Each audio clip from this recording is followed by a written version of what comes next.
Hello and welcome back to the course on AI. In the previous part, we talked about the deep learning, Q-learning intuition. We started there, and in fact, we actually got all the way to this part, and where we talked about learning. And now we're going to move on to the actual acting part. So there's two parts, two distinct parts that we have to remember. So that's the learning part, but now he's done all of this. That's beautiful. Now he actually has to take an action. He has to decide what is he going to do. He's going to do action 1, 2, 3, or 4. And so how does he do that?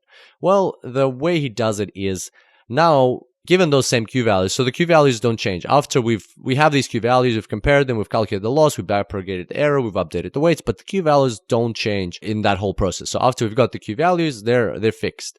We know what they are, so all of this happens, the network's updated, and now using those same Q values that we had, what we're going to do is we're going to pass them through a softmax function. And again, softmax is described in Annex 2, and we'll talk a bit more about softmax further down or we'll talk about this action selection policy further down in the rest of this section, so just in a few tutorials. But for now, we're just going to say we're passing it through a softmax function, and basically what it does is it helps select the best one. It selects the best action possible. And there's a small caveat to that. It's not just the best one possible.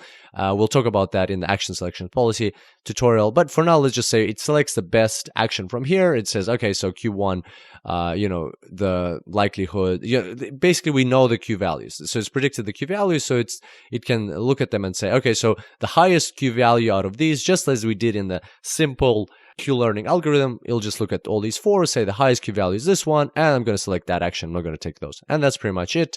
That's how it chooses which action to take, takes the action, and then all of this process happens again for the next state the agent ends up in our case, in the next square of the maze. But generally speaking, it's the next state.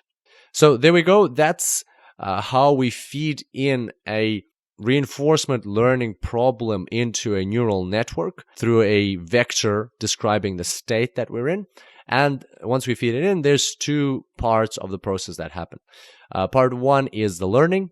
So remember that part where we compare each of the Q values with the targets, and then we backpropagate the loss through the network to update the weights so that our network is learning as we go through this maze or through this environment.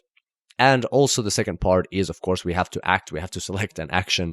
And that is where we pass the Q values through the softmax function or basically an action selection policy, which we'll talk about further down. And then we simply select the action that we want to take, and we perform that action. And then this whole process starts again. And then maybe the agent gets to the end. Maybe the agent doesn't pass the game. In any case, the game ends. And then once again, the whole process repeats. The agent plays the whole game again, and then that stops. So basically, that's another epoch. Every time the agent, every time the game ends, whether favorably or unfavorably, that's the end of an epoch, and then he starts again, and then he starts again, and then he starts again, and so on. So that happens, and this process happens for every single time the agent is in a new state. So the state is encoded here. So that's important. So not just for every single game that he plays, but for every single state. So he's in a state, it goes through this process, updates, and so on, and happens every single time. And so the learning happens, and then the acting happens as well. So that is deep Q learning or the intuition behind deep Q learning. We've got lots more to cover off. And then, of course, we've got the practical. And in the meantime, if you'd like to get some additional information on deep Q learning, we've got a recommended reading. So we've already spoken about Arthur Giuliani's series of blog posts. If you look at simple reinforcement learning with TensorFlow Part 4, you will find the part that's relevant to what we discussed today. Note that here he talks about convolutions. We are not covering convolutions in this section. We're going to be talking about them in the next section of the course. So the difference here is that, so just kind of skip the convolutions part for now, and we'll talk about them in the next part of the course. But the difference is, in convolutions, you're like your agent is looking at the image, and therefore he has to process an image, so an additional complication. For now, we're slowly, gradually building up to that. For now, we're encoding our environment through, so if you look here, we're encoding our environment, or maybe look at this one probably, encoding our environment encoding a state the agent is in as a vector. So in our case, it was a very simple vector of 2 values.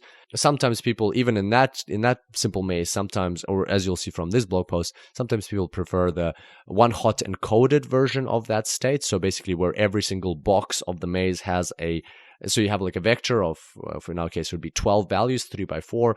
So it's like either 1 or a 0, depending on which element, in which box you're in the environment. So in whichever way you decide to encode your environment and the state of your environment, that's how we're encoding it. So it's basically a vector. The key here is that it's not a convolution. So it's not like an image and there's no convolution involved. So this part will come later. For us, it starts over here.